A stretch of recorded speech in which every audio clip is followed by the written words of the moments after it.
All right, so hi everyone. Welcome to the Sunday night weekly Humanity First Movement update call. We'll be going through a few updates. Tonight was the board election, kind of. We'll go over that a little bit with our new board members. I guess we'll get started on the slides. So first we'll go over a little bit of the format of the meeting, a little bit of an overview for folks who are new.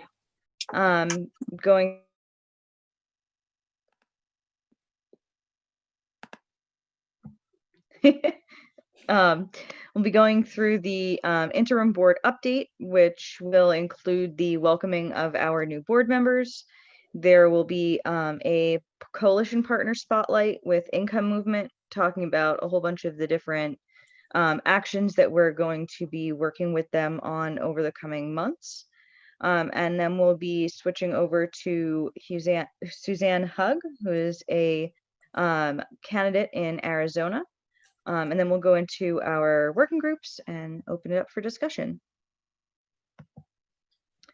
So we're starting the meeting a little bit late, but we will be giving working groups 3 to 5 minutes to present at their part. And then at the end of the meeting, there will be an open comment and question period. Please, for the sake of time, limit your comments to 45 seconds. After that, we may be starting to have to boot you down, depending on how many questions we have at that time. So for folks who are new, how do you get involved? What are we? So we are a network that evolved out of the Yang 2020 volunteers across 50 states and abroad.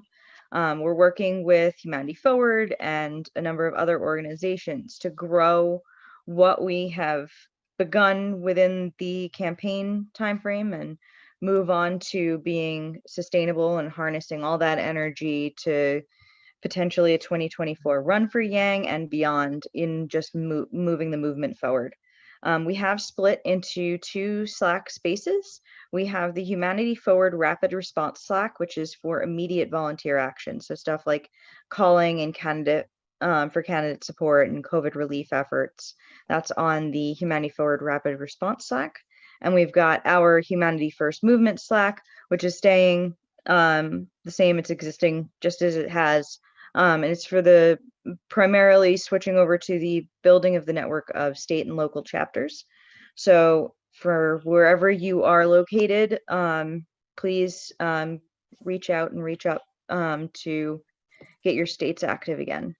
To read more about where we're at, these are a little older at this point. We're going to be needing to put out an update to them, but that's a great overview of where we started out over the first couple of months of Humanity First Movement. So tonight we have an interim board turnover. So we have we had a little bit of a lack of people applying. So we had 3 people who applied for the 3 spots that were open. Angelo Mendoza, Elaine Way, and Paige Havener, sorry. And you can read their statements just as they would have submitted as applicants for running for seats. And the 4 continuing members are Catherine, Massey, Niklaus, and myself. And the next turnover will be on August 23rd. And then I'm going to turn it over briefly for each of the incoming board members to give a 30-second or so statement. Angelo, are you here? Yes. Awesome. All right. Hello, everyone. My name is Angelo Mendoza. I've been a member of the Yang Gang since December of 2018. I've helped organize events. I am a concert promoter. I've also run a nonprofit organization before. I'm looking forward to bringing all of those skills, organization, and planning to the board. Thank you very much.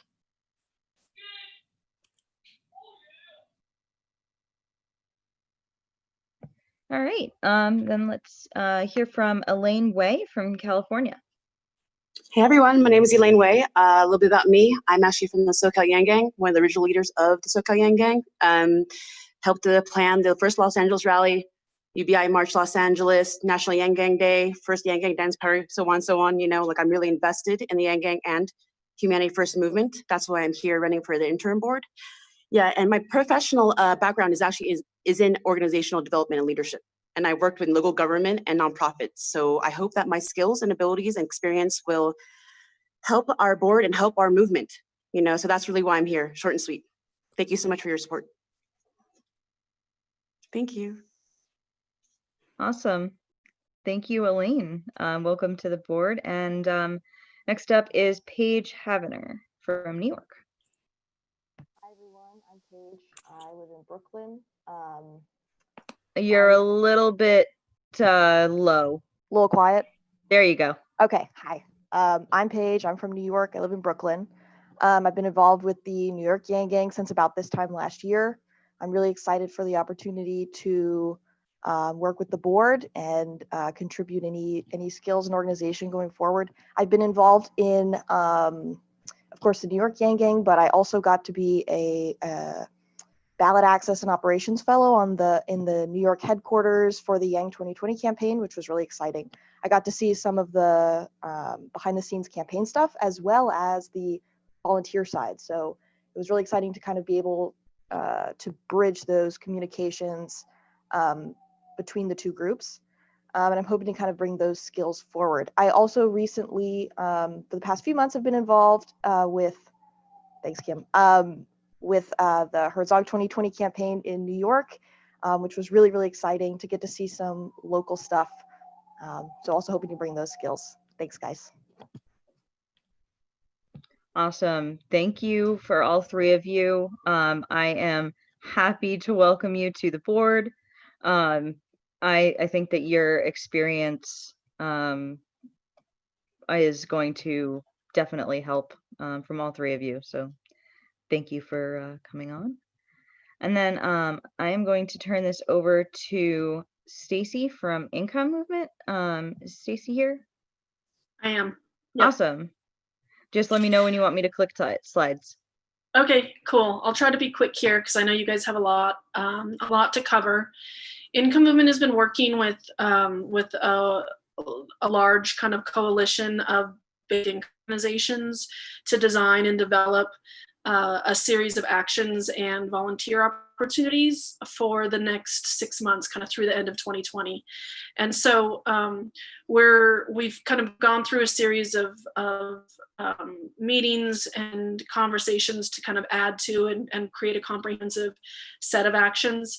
We're working with Humanity Forward as well, and integrating some of their actions into this larger plan so that we can have really a well-concerted effort moving forward, especially this summer when we know there's a lot of opportunities for us to make some really important headway on the political side, but as well as the grassroots growth side. So what we have outlined here is an overview of some of the things that we think are most critical and important for volunteer support to get involved in. And I'll spend a few minutes on this, but I think what's most important is to let everybody know that we're really kicking off the second half of 2020 and all of these efforts this week with some meetings that volunteers can attend to learn more details around these, and then let us know what they're most interested in and excited about being a part of so that we can get them part of task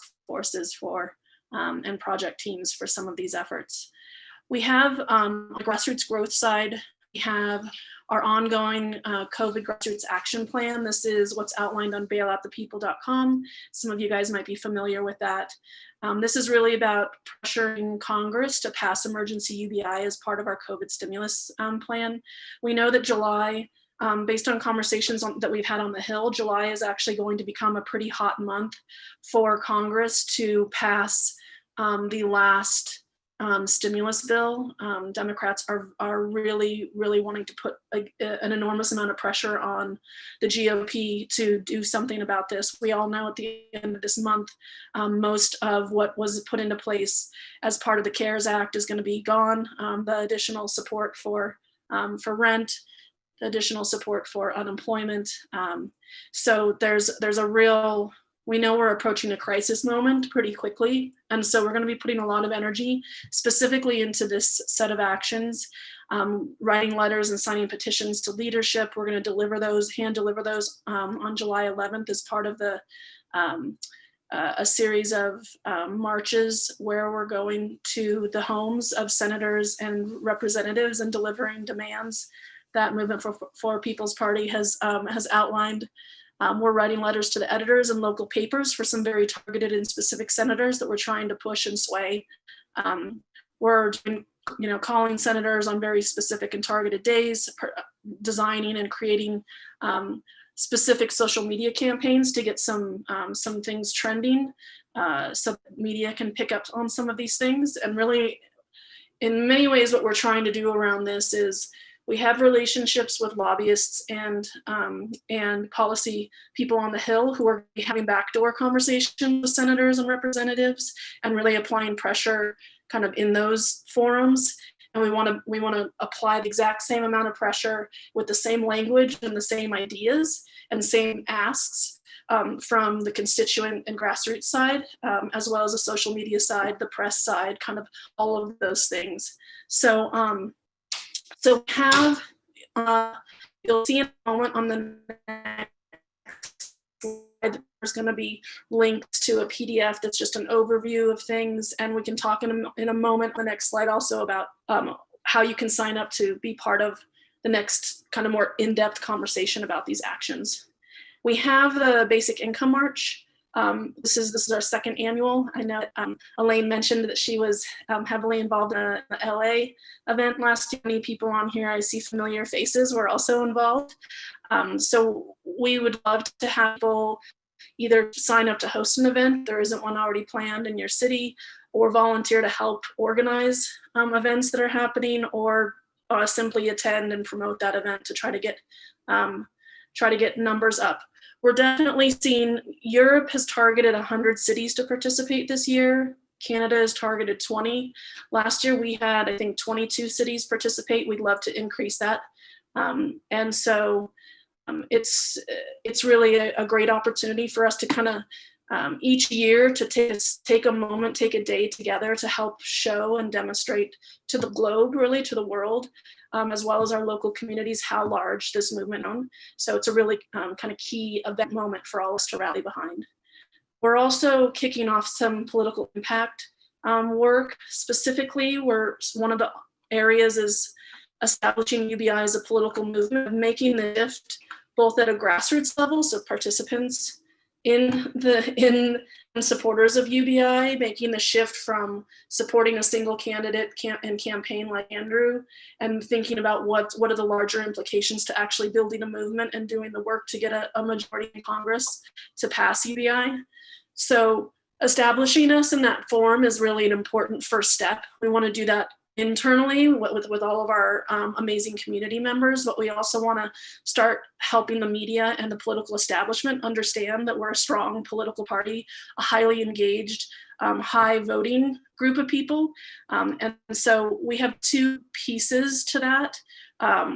We're developing a bunch of reports, Yang Gang census reports. We're doing some analysis on the primary voting that's happened, especially in states like Kentucky, New York, and California, because there were a lot of UBI candidates or a lot of support for specific UBI candidates in those states. So we want to be able to really point to the primaries as a proof point for how engaged we are as voters and how well grassroots candidates did because of that support. But we also want to think about using, because the presidential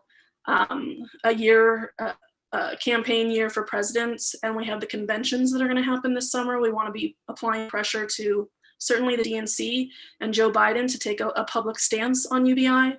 We want to get some pressure on both of those, both both of those groups that really is kind of rallied around those conventions.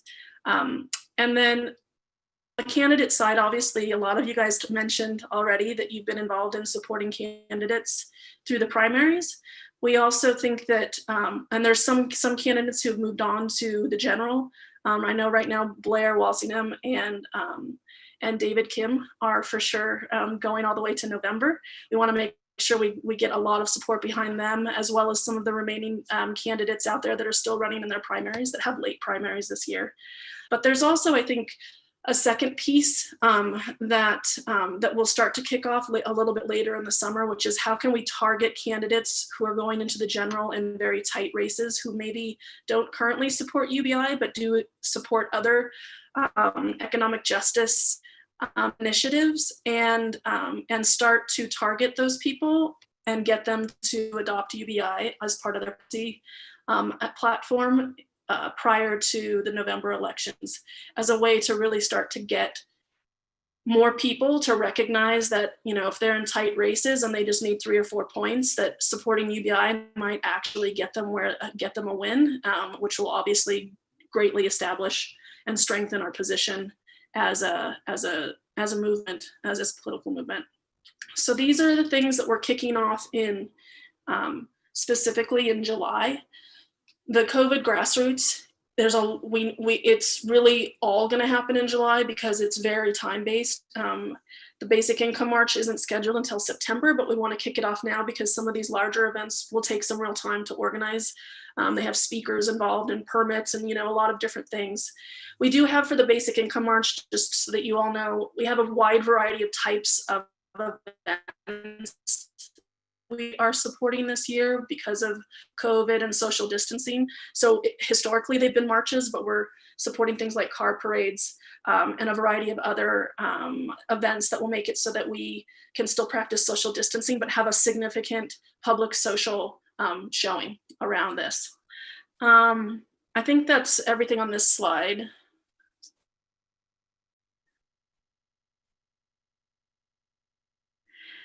We gotta go to the next slide.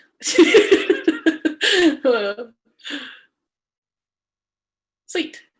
So the way that we're kicking this off, back there, awesome. Nice job. The way we're kicking this off is through a series of meetings this week, Tuesday and Thursday. They're the same meetings, you only need to attend one, but we're asking people on this call, we're asking people to attend if they can, if they're interested in participating in any way in any of these actions and events. There's simple, we're basically doing webinars, 2 webinars, Tuesday and Thursday. We'll go into much more depth around these so that people really understand what the actions are. And then they'll be filling out a form to identify what actions and projects they're most interested in so that we can get you into some kickoff meetings for those projects. And we do also have a PDF that outlines these events. There's the link there on number 2. It's a really simple thing that you can use to share this with your communities. We do hope that even if you're not able to attend one of the meetings this week, if you can, if you have social media accounts that you can post this to, or email lists that you can send it out to, we would love it if you shared the PDF. That has just it basically has an overview of everything and all of the links, some of the stuff that's on these slides for people to dig into. And really, from our perspective, this is the week for us all. We're kicking off the second half of the year. We've kind of moved, we're moving into some really key moments. So as much as you can in the next 24 to 48 hours, help promote this and think about ways to make sure that everybody that is in the UBI community knows about this. Is a great opportunity for us to get everybody kind of on the same page at the same time, be as efficient as we can with our timelines. And like I said a few moments ago, Humanity Forward will be joining us in this effort, and Erica will be on these kickoff meetings as well, and we'll be integrating the work that Humanity Forward is doing. So this really is kind of coalition Fund for Humanity has also been involved in this, and of course HFM. We've been meeting with leadership as well as different state leaders over the last couple of weeks to help kind of integrate ideas into this kind of full set of actions. So we would love to have as much support from you guys as possible. And I think the last slide is just links, because to some of the different like bailoutthepeople.com and basic income, it's just resources, an easy copy and paste link for the PDF. And we have created some promotional stuff for some of these different items. If you just want to be able to copy and paste and drop it into a Facebook post or, you know, whatever it is, each of those images are a direct link to the source files. You guys can just grab them. Any questions or thoughts? Sorry that took so long. Anything that anyone needs before you move on to the next? This is the July 11th action, and this existed, somebody else put this in here, I'm not sure who did, but it is one of the COVID actions that we're supporting. So yeah. I'm happy to speak to it for a minute, or Yenny, it would be fantastic if you could, because you probably have the most rounded knowledge to say it succinctly. Okay, so July 11th, so Yenny started to connect with a Movement for a People's Party several weeks ago and found out that they were planning this action on July. This is the action that I mentioned at the very beginning of speaking to senators and representatives' houses and delivering a list of demands. So we, Humanity First Movement, Humanity Forward, and Income Movement have all been meeting with PMM over the last couple of weeks, and basically letting them more about kind of all their tools, what they're doing, and then help promote. And so tomorrow they're going to launch basically a map view of all of the events so people can understand if they can sign up, or if there's still some gaps, they can opt in to host something. The primary goal is, from our perspective at Income Movement, and others can, others from other organizations that have been involved can definitely should chime in. From our perspective, this is an opportunity for us to take all these other actions that we have, the letter writing campaign to Congress members, the letter to the editor campaigns, human stories that we're collecting around like just how bad things are right now under COVID and why they need ongoing monthly payments during the crisis. We're gonna gather all of those and basically hand them to hosts so that they can print them. We might probably actually pay for printing because we have hundreds, if not thousands, of letters that have been written at this stage to some senators. We want to basically, along with those demands, we want to also hand over stories and from their constituents. We think that that's a very powerful way for them to understand that this isn't just, if we can only get 50 or 60 people to show up, it's not just 50 or 60 people, it'll be thousands of people in their district who have actually written to them and petition asked them to take action. So, and in our relationships with Economic Security Project and the different lobbyists and policy people on the Hill, we've targeted 11 senators that we think we need to make sure they get on board with, or at least feel pressure to get on board with, ongoing payments to the people. And so we're gonna really focus a lot of our energy for this event on those 11 senators and making sure that we have good representation there, so that we can, again, have that coordinated effort kind of across all of the different levers we can pull to get them to understand that they need to prioritize ongoing payments to the people.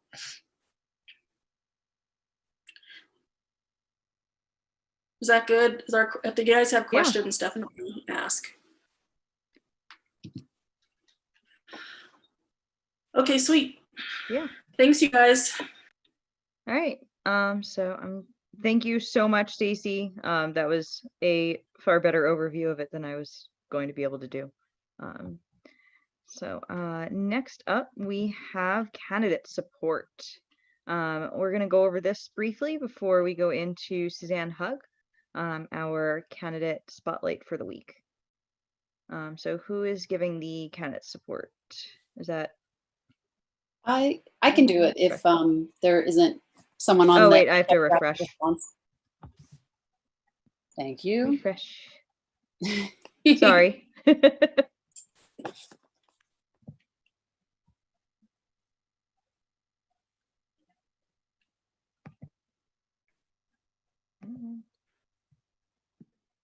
think it's 11. Okay, so these are the states where there are endorsed candidates by Humanity Forward. The table on the right is the candidates that we're currently supporting via mostly phone banking.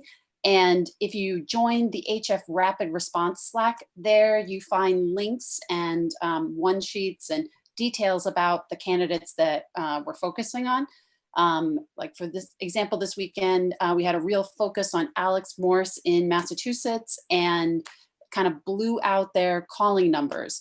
And, you know, just this ability to kind of come together nationally and targeted support these different candidates within this UBI Humanity Forward, Humanity First centered coalition. So all the endorsements from HF are now listed on their website. I know folks had been really excited to see that because now there seem to be endorsements coming out every couple of days.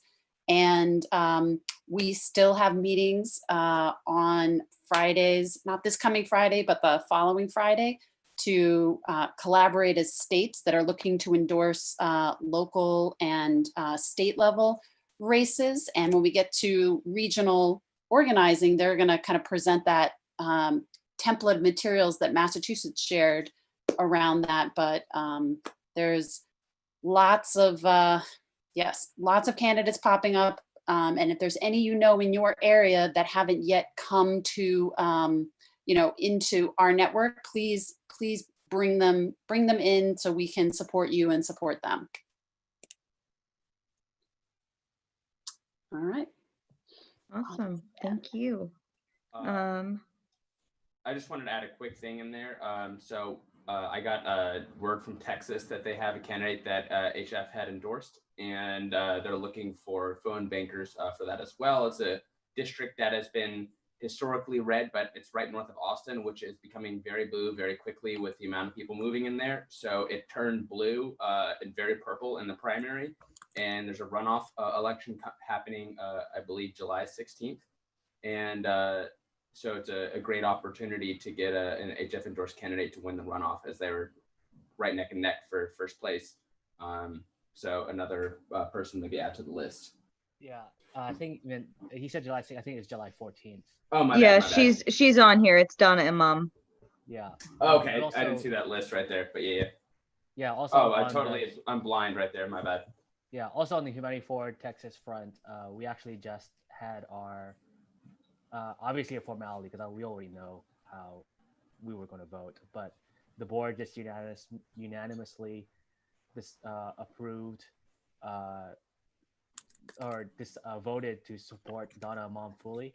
So we will get the machine rolling to, get phone bankers and texters from our network Awesome. to support Donna. I talked to the campaign manager over the phone this afternoon. So she's going to interview with, Donna's going to interview with Humanity for Texas sometime this week for 30 minutes. And we are just going to plug her every chance we get. So so the machine's moving now to support Donna. Fantastic. So we have for our candidate spotlight tonight is Suzanne Hug. Is Suzanne here? Yes, I am. Awesome. Welcome to the call. Welcome to the 42 people on here and whoever's watching on the YouTube stream. So I give it to you. Thank you. Hi, everybody. I'm Suzanne Hug. My pronouns are she, her. And I always like to take a moment to acknowledge that we are all on originally Indigenous people's lands. And so just to take a moment to appreciate that. Here in Arizona, we're on Tohono O'odham land where I'm at. We have a primary coming up August 4th, and we have a lot of people who are signed up early where they get their ballot in the mail, and those will actually be dropping on July 8th. So we are a little bit over a week out from that first primary ballot. Now, I am actually the only Democrat running for my seat. So what we're trying to do is really, really educate voters for this first ballot, because we want to get them to have good habits, right? The data shows that when people have voted for somebody, then they're going to vote for them again.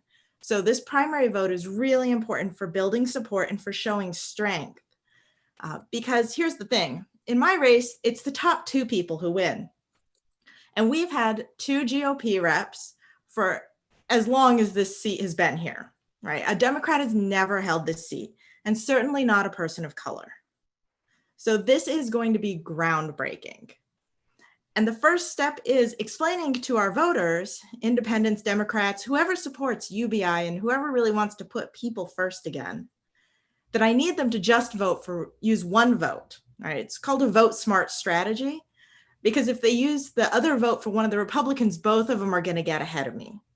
So that's what we're really trying to do, is explain the math to the voters of how they can get balanced representation for this seat. And I did a little bit of data searching before tonight because I wanted to be ready for y'all.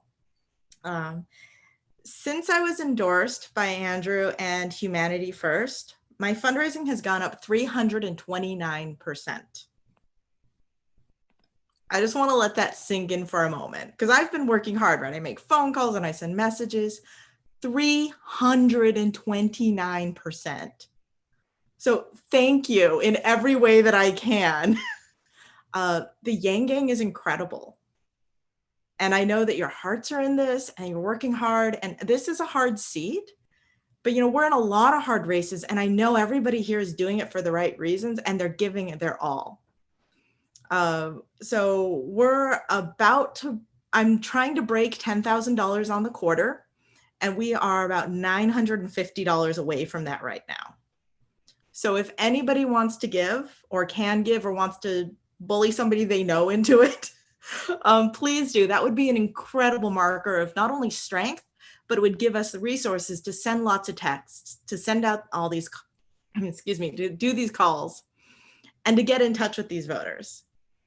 Because what we're seeing is when we talk to people, 63% of them are willing and ready to support me, but they just didn't know about me yet. And so that first contact is absolutely crucial to being able to flip this seat. For those who don't know, in Arizona, we are only 2 seats away from flipping the House blue.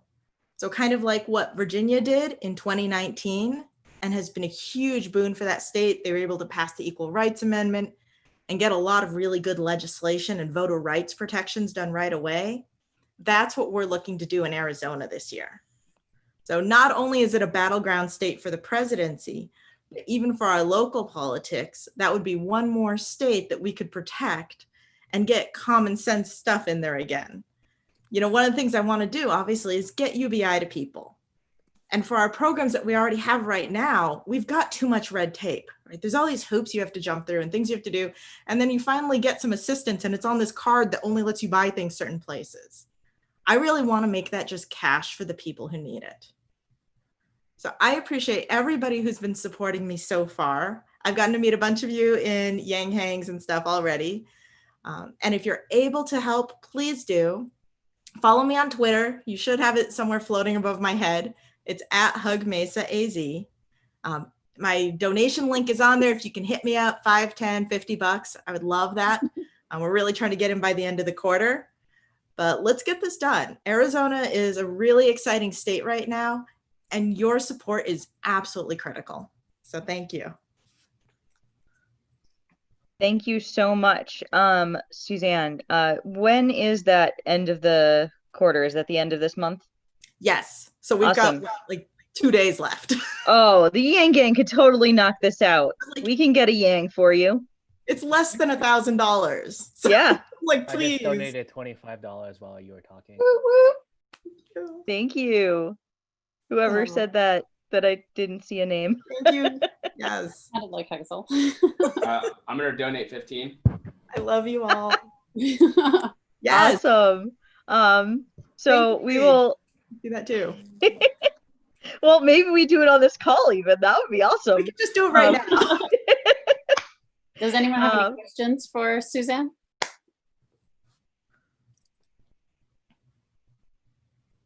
Yeah, Thank you, Brandon. Sorry.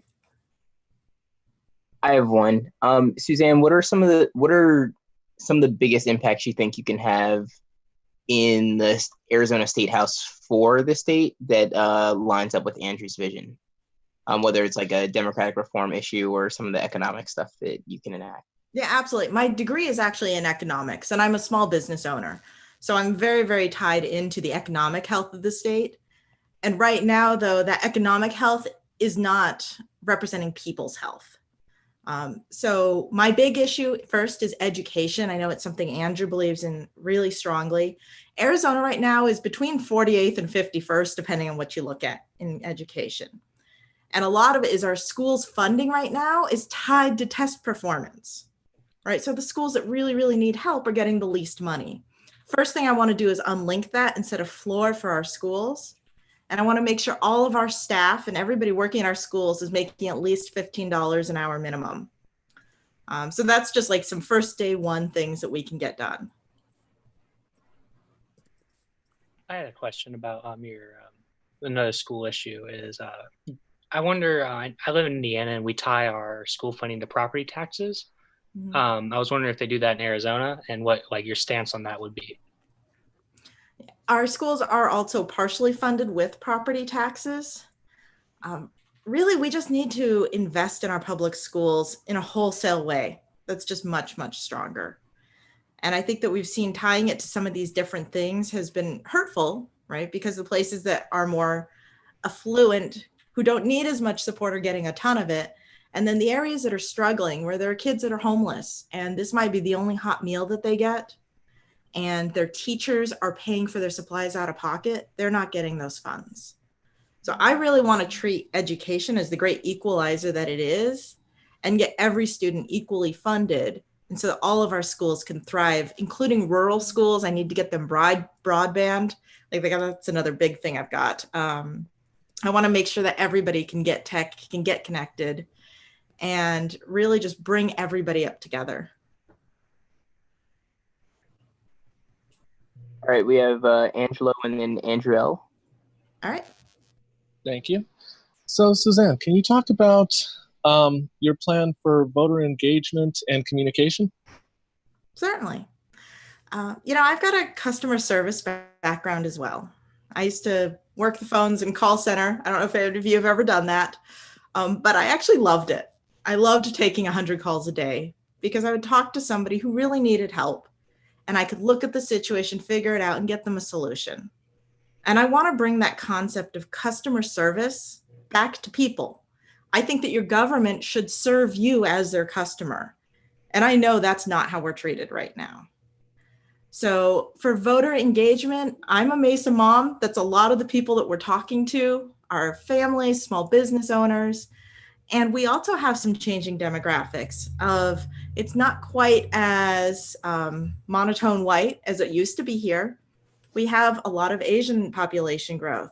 We have Black population growth and Hispanic outreach.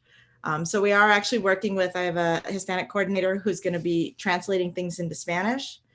And then we're also doing as many signs as we can because we don't want to endanger anybody with knocking doors. If you've seen Arizona in the news lately, it's all been bad because our COVID rates are so, so high. So we're really trying to find creative ways to reach out to people. We're even doing like meet the candidate focus groups on Zoom and just calling people in a district to try and get them to join in. So we're taking a page out of the Yang book actually and kind of doing hug hangs to really try and give voters a chance to access me and to have a real conversation in a way that's safe. All right, we have Andrew L. and then Catherine. Yeah, I was curious, where are you planning to get your universal basic income paid from? Because I know, like, for instance, Nevada wants to use some of the casino money they get there. So kind of what part of the Arizona industry are you going to be targeting in order to pay for your plan? Well, as I've been looking at the budget, we do a lot in law enforcement. And Phoenix and some of the other districts have very, very bad track records. And what we're seeing is that we're paying millions and millions of dollars in fines and settlements because of police mismanagement of cases, right? Brutality, violence. I mean, that's what we're talking about. So really what I'd like to do is work to help reform our police department and get the money out of those fines that we're paying and into the hands of people who really need it. I guess my question is, so you have a small business, and I guess, curious how your small business is weathering the kind of financial crisis and how that perspective kind of informs you as a candidate? Certainly. Yeah, so my husband and I own a game store. So we play Dungeons and Dragons and Magic the Gathering, and a lot of other kind of in-person board games. So we used to also host events. So when this happened, we closed down and we took 2 weeks and we rewrote our entire business plan. We looked at what pieces could we do in a way that was either online or safe? What pieces did we have to scrap? What could we add in? So it was a lot of work and maybe a couple of drinks, but we looked at what is our real why? Why are we here? And I think that's what we always have to take things back to. And we're here to help people have fun.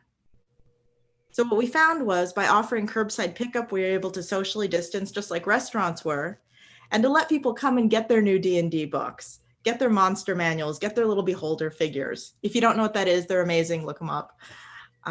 But that we could still provide fun for the community. And we even started doing like little weekly online Facebook contests.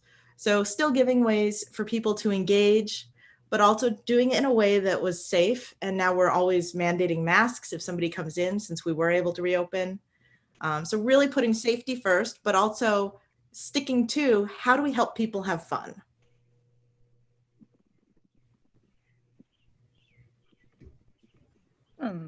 Do we have any other questions for Suzanne? All right, awesome. So thank you so much, Suzanne, for coming on.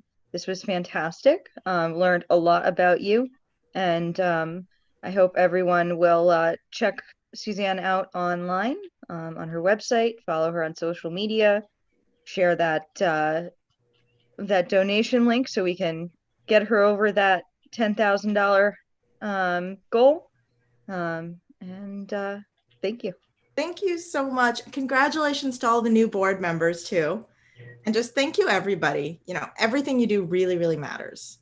And sometimes being a candidate, it feels like I'm kind of put in this spotlight, right? But really, you guys, without this work, it wouldn't happen. It wouldn't matter how much passion I had or, how much I cared or how many my great ideas I had. If you guys weren't doing the work, nobody would ever hear about it. So thank you.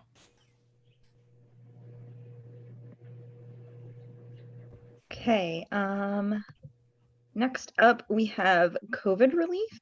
Do we have Brenna on? Who, if not, who is giving this one? I could do it. Okay. So Andrew Yang is through Humanity Forward giving out $250 micro grants that folks can apply for on the movehumanityforward.com website.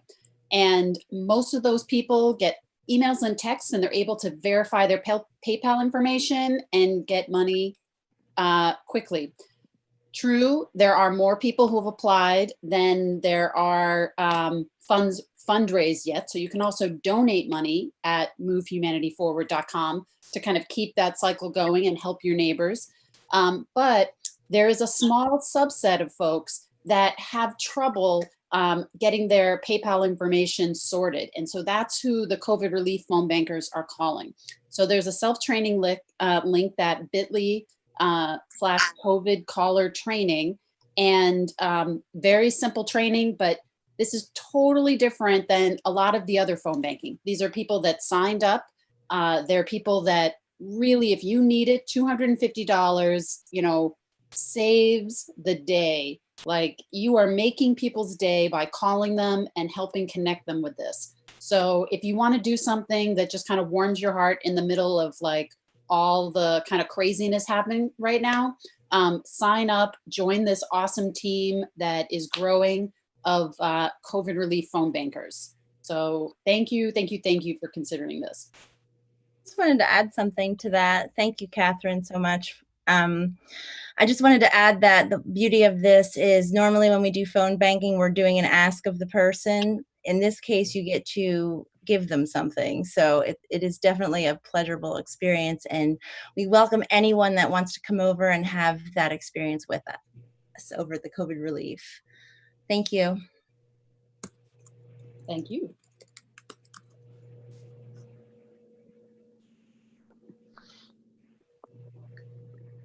So thank you, Erica. I didn't even notice you were on here. Hi. I can't see most of the names and such. So next up, we have the working group reports. So this is regional. Who do we have here giving that today? Is that Lamont or? I think I can go. Oh, okay, cool. This is Keith from Massachusetts. For regional organizing, we have 13. Oh, I also just wanted to say, like, this is just awesome, just seeing all this work being done. It's so great to be here. So we have 13 states in regional organizing that are active, and 10 which are coordinating through the national Slack. We have presentations that we're doing for each of the kind of chapters, and what, like, how many active volunteers they have and what they're working on there, and kind of local initiatives that they're doing. So you can visit those links and please add for like whatever updates might be happening in your state. We have 5 states so far that have rebranded to Humanity Forward or Humanity First states. And one of the things that we've been doing and are hoping to continue to do are hosting regional, or having each region host regional Zoom hangs. So we've had a number of regions that have already hosted, and we're looking to continue those and just give a chance for people to either reconnect or connect and kind of just hang out. 2 other things we're doing is drafting up a chapter agreement that's meant to kind of just provide a sense of unity within chapters and kind of prevent schisms within chapters. We're also working on chapter benchmarks or development to help track progress. One thing that we've been working on recently, and shout out to Humanity First Collective in Massachusetts, is just some resources for things like the endorsement process for having candidates that folks know of in their states and kind of submitting those to Humanity Forward. There's also some other resources in there, like examples of chapter bylaws and other useful things, so make sure to check that out. We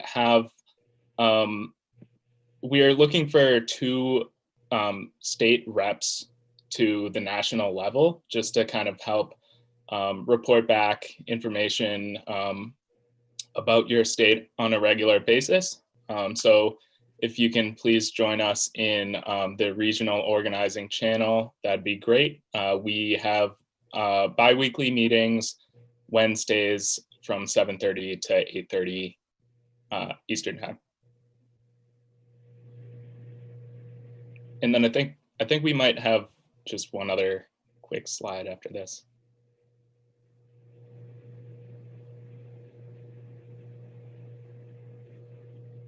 Yeah, so just you can see just some some of the examples of the awesome work folks have been doing on the local level. And shout out to comms also.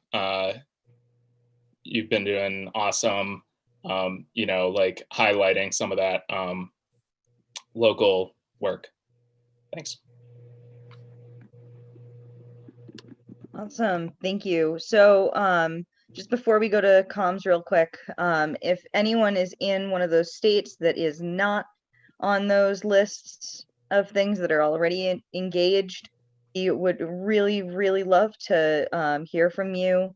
Reach out to us on whatever means you have, be that via social media or on Slack itself. We're using the same one from during the Yang 2020 campaign. We changed it over to Humanity First Movement. So come on and join us. So I'm going to kick this over to Colleen from Comms.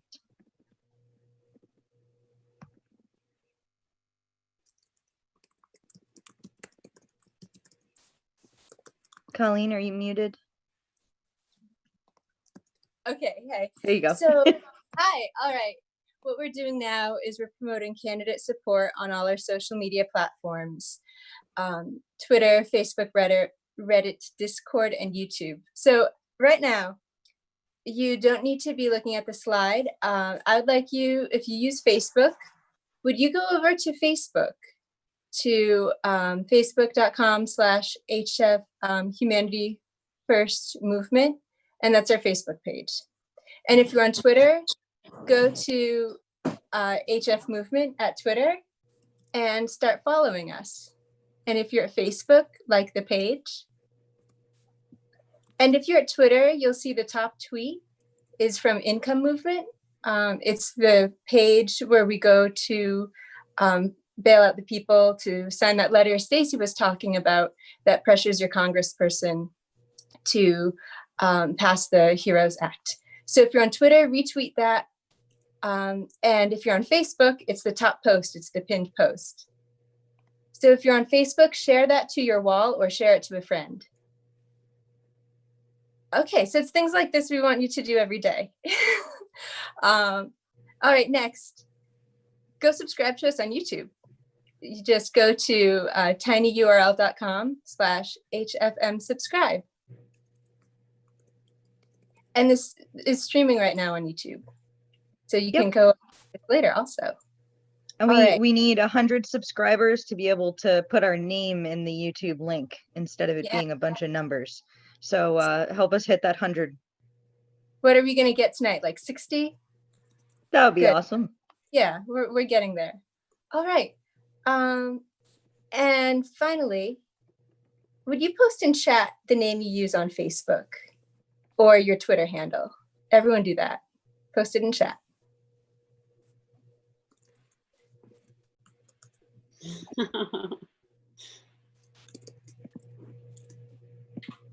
We'll find you, we'll follow you, find each other, follow each other, retweet each other.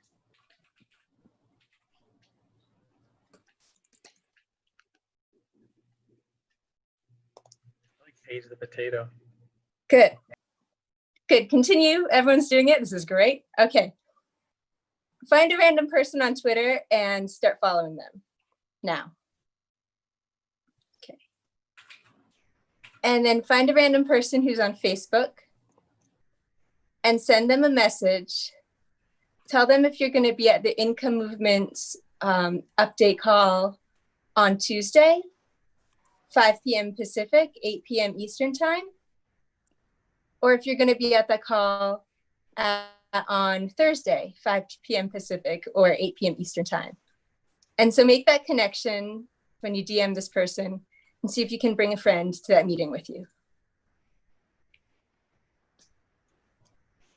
Right. Good. And this is how we use social media to stay connected and do our work in Humanity First Movement. It's good practice. Thank you, everyone. Last things that we do are we're actively recruiting people to create content. If you like to make graphics, if you like to distill information into an infographic, then come over to comms content creation channel. We've got a new newsletter rolling out. Yes, you can make memes. Thank you, Andrew L. Come on over.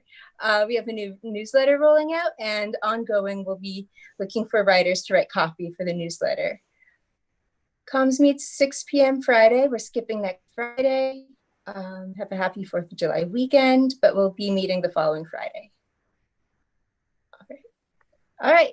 Thank you very much. Back to you, Yenny. Awesome. Thank you. And yeah, in terms of writing for the newsletter, we would love to have anybody who is interested in doing either editing or making small graphics for it if needed, finding images.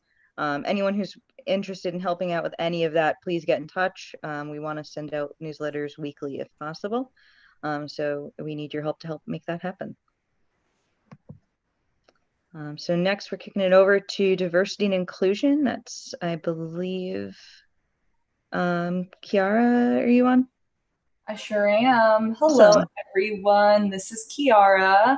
I've got a few updates for everyone here. I'm really hoping that everyone that's present will consider checking out the latest to come out of Project Connect and Learn. It's a how-to. It provides the foundational blueprint for volunteers to conduct that outreach on behalf of this project, specifically through the lens of a political director. And as a result, the information that's provided within this can be applied outside of the project, specifically things such as effective listening tips, relational organizing skills, reaching out to cold leads, keeping track of your outreach progress, and more. 2 initiatives are sort of tied into the next bullet point here, known as HFM Cares. This was initially born out of a discussion, just in case y'all don't know, on the topic of mental health awareness. We've been talking about this for a couple of weeks now. This concept would allow interested volunteers to openly identify themselves as points of contact for fellow HFM volunteers who could benefit from either one-on-one or group peer support. There'd also be a mental health support seminar program. It'd be monthly, surrounding topics that support mental health, on top of resources and materials, and potentially sourcing relevant experts who may speak on topics relevant to mental health during a hang. We will be meeting smaller, like a smaller meeting, not really something that we're putting out there, just to get ready to move on to the next steps and carve out these initiatives so volunteers can begin benefiting from them. The last thing that I want to mention here is that I want you all to consider joining and taking part in our new rural outreach and organizing channel, specifically on Slack and the aligned Facebook group. You can find links to both of these within the slide and on the channels directly themselves, just to give people an idea of what our Rural America for UBI, our UBI is. It's a volunteer-led direct action movement that's connecting conservative voters on UBI policy that will train volunteers as well as campaign staff to canvass, deep canvass, and phone bank on behalf of UBI candidates, on top of collecting insight from rural voters, which in turn will influence the policy of UBI candidates in these areas. So that's about it. Thank you all so much. Thank you. Awesome. So instead of the usual slide where we list out each of the things, because everyone's switched to, or most of the groups have switched over to doing every other week, or changing up their schedules as needed, we have decided that we're switching from that method to taking screenshots of the coming 2 weeks as they stand currently. So this is how you can get the calendars to be put on your calendar. So you can layer it with your Google Calendar or your iCalendar. This information is also in the calendar channel at the right above this week, the list of dates and times and Zoom links. There's a post right above that that has all of these links in it as well. So this coming week, we've got this stuff heading up. I especially want to point out, we're going to be watching Hamilton on Friday night. So we are kind of slow this week a little bit. We've got the 4th of July. So we are hoping that y'all have a great weekend. And then next week, we've got the more heavily weighted week in terms of meetings. And then we've got our July 11th action on Saturday. So we hope that everyone will be joining those calls with the income movement, which are not graphicked on here, but we will add to the calendar as well. So now it is time to turn it over for open comments and questions. I think that the best bet right now is to ask if anyone has any questions about anything that was talked about in these slides, and then we'd open it up for other questions outside of that. Hexel, I see your hand first. I just wanted to make one sort of working group comment on there. If you're interested in hosting or even at least participating in one of the July 11th actions, please join the TMP July 11th co-protest working group.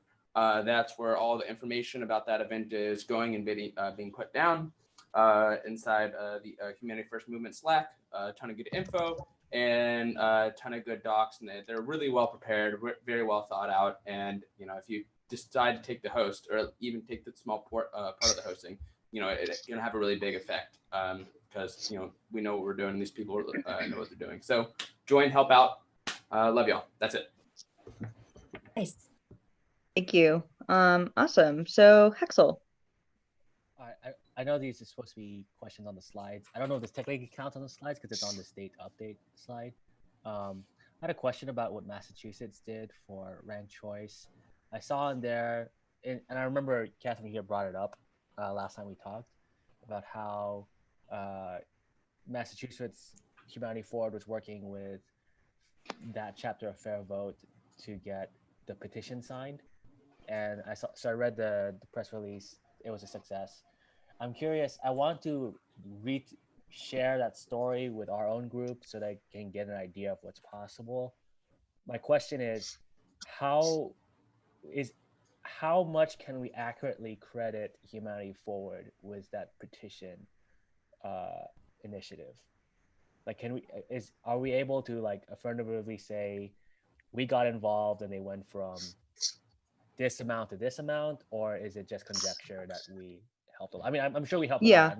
I just want to make sure that if I make a claim, it's not too wild. Yeah, so they have been working on this for years. They have an amazing engine behind them with Voter Choice Massachusetts, but they were having trouble getting that last bit of outreach for this round of signing, given COVID issues. So we did provide some phone banking support and other support. I don't entirely know how our percentage was on there. I don't know if Gray or Catherine might have additional info on that. But we did get it on the ballot, and it is also, there's also a bill in the State House about it as well. So there's the next phase is going to be getting the people to go out and vote for it. So that is kind of where we're also stepping in to push along with our efforts with Robbie Goldstein and Alex Morse. Is it accurate to say Yang? Oh. Sorry, I think an answer to this question, what we did that was useful to them, because they were a very strong organization, but in Massachusetts, no county can have more than 20% of the signatures. So one way that we were specifically able to help them was we, in partnership with Humanity Forward, got Andrew Yang to record a 30-second video just saying, hey, Yang Gang, you can get signatures on the ballot. Like right now, you can sign it from your phone. And so we sorted our membership list, culled out the one county that was overrepresented. And then we worked with the lead organization, which is Voter Choice MA. And they kind of culled out of our membership list all the people who had already signed. And then of that, like 3,000 to 4,000 people, we text banked them as well as sent it out in our email list. And then they had a big bump in the critical counties in Western and kind of Cape area of, where they needed to get the signatures. So there was like very strong representation in the county, like right around the Boston area, but that's not what they needed. So, this petition overall has broken all the records in Massachusetts history in terms of signature gathering. It's really cruising right along to becoming ranked choice voting for the state of Massachusetts. But that piece, I'd say that very kind of targeted contact to our membership in the key counties was where it made a difference for them and what they really appreciated about us and about Andrew Yang's participation to signal boost this, that they had a very tiny window to get this extra 13,000 signatures. And Yeah, because these folks were not Yang Gang during the campaign. They were for other candidates, and specifically in their newsletter, they called out Humanity Forward, Humanity First Collective and Andrew Yang, and we're like, we love them. Thank you. I want to find that. I want to get that pull quote because I want to get the details straight so that when I turn around and we try to do the same thing in Texas, I want to be very clear about like what you guys did and the results you got. And I can see on your Twitter, like as early as June 8th, right? You said in this. One of the benefits of staying documented on Twitter is it provides like a timeline. On June 8th, you guys said we were 5 days out from our deadline, which means at that point in time, you had not hit that deadline. And then now, after that deadline, you guys are far surpassed it, right? Is that correct? Yeah, you guys are past exceeded your goal, right? Yeah. Yeah, at this point, they're about to hit the record for state ballot initiatives. And I don't think that, we can go back and follow this up, but I do not think that they would have hit state record-breaking ballot initiative had we not gone and supported. I think that they would have passed, right? But like we helped make sure that that was a clear success because a lot of the signature gathering, and I was a part of this on both stages, was done in the Boston area. And so that vast overrepresentation in the Boston area does poorly affect the numbers and how they and how that passes, because you can only have a certain percent from each county, and so a lot of ballots in the Boston area would have been thrown out because it was just over proportional there. Gotcha. Okay. Yeah, great. So I'm gonna look at your Yang 2020 Mass Twitter account to kind of get the recap, because it looks like it's got the dates and kind of the links there. And if there's somewhere where I can get that pull quote that you just where they give a shout out to the Humanity Forward Collective. Yeah, we can connect you in with that. Okay, perfect. Yeah, because I'm trying to prepare for our similar event as well. Yeah. I think that was the only question. Oh, and one comment out there for anyone in Texas or interested. So we have started using Basecamp for our Humanity Forward Texas organizing. So if you want to be a part of that, let me know and I'll add you. Awesome. Great. All right. Who has any other questions out there? Seems to be a little bit of a slow trickle, so open it up to anyone with questions about stuff. No? Okay. I have a question actually. Oh, cool. Good question here. Hey everyone. Hey, it's been a while. I was just curious. I'm curious as to whether there's been any feedback in regards to data dividend project. Just any thoughts, feedback, questions, type of thing. In terms of people on just Humanity generally Forwards? People within your network. About how people in the general public have reacted to it, or? Yeah, I mean the public, absolutely, but within the Yang Gang as well. Okay. I'm interested to hear this as well. I personally don't have an answer. I'm not sure if someone else who's on here might have a better. I've been kind of in the weeds on the internal side right now. Well, before we go on, has everyone signed up for it? Even though it's active in California as an active state, because there's laws on the books, but you could still sign up for it for it ever becomes active in your own state. So if you go to datadividendproject.com, you can sign up there. Just so if you didn't know what it was, it's getting paid for your data. Andrew's been promoting this for the last 2 weeks, and we've had quite a bit of signups. We had, I don't know where we are right now, but I know we had like 1,500 to 2,000 in the first like 8 hours.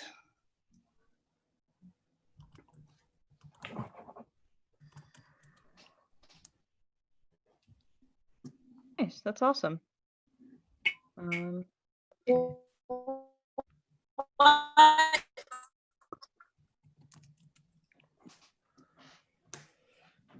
Someone was trying to speak. I think that was Faye. You're really breaking up there, Faye. Yeah, Inspired them to call it the data dividend. Like, what was like?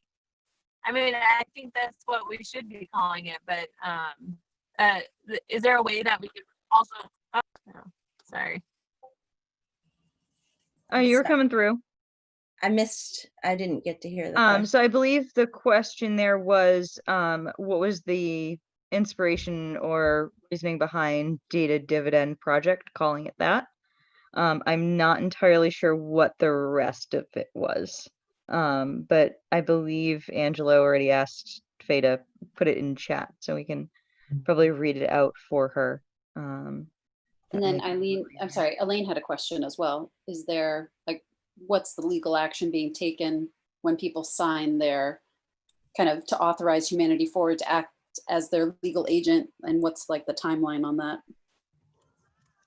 That is a great question. And the next time I come back here, I'm going to find out from our Data Dividend Project experts and find out exactly what the legal ramifications are. I do know that, it's available and active in California specifically. Other than that, I'm pretty much, here to just promote rather than answer detailed questions about it, but I can find out more.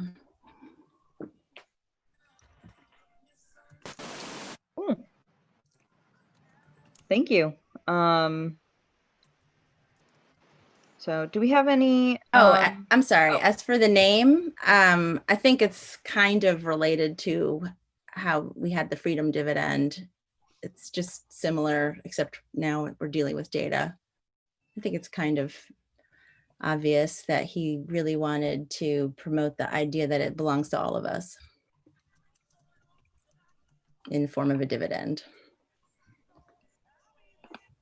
There were some articles that were written recently about the DDP project, and some of them are more critical.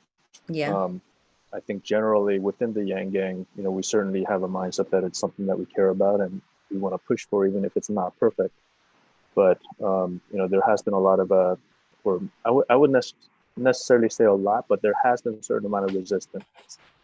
So I'm just curious as to whether you've come across anything like that as well. And also because it's a new effort, there's a lot that need to be refined. And when it comes to things like structure, authority, oversight, those are all things that I've heard of people raising questions about. I can understand that it's a new effort, so it's going to take a little bit of time, and there's going to be a certain amount of refinement. But was curious as to whether there were any questions that you guys heard about that may be worthwhile addressing proactively.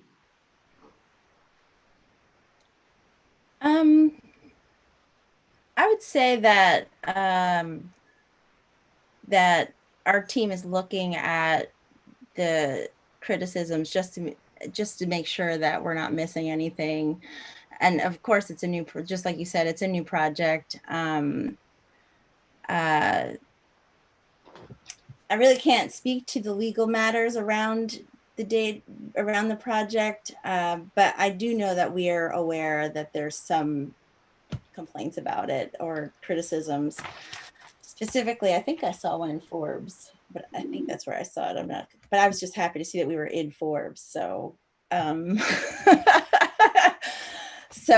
know, negative news is still news, but I'll take this to the team and see if there's something I can get some clarity on and bring back here.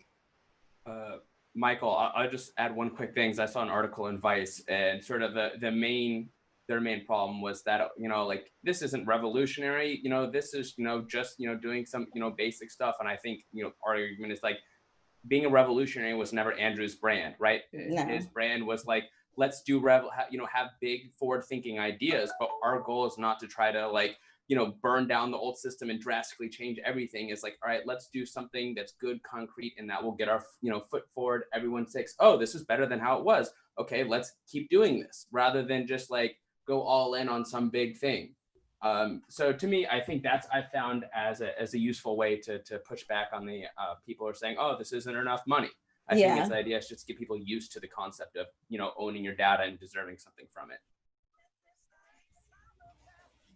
Yeah, I totally agree with what Massey was saying. It's not, this is not supposed to be something that you're going to make a living on or replace you as a UBI or anything like that. It's just to show that there can be something done in this area and to get people sort of mainstreaming the idea about it.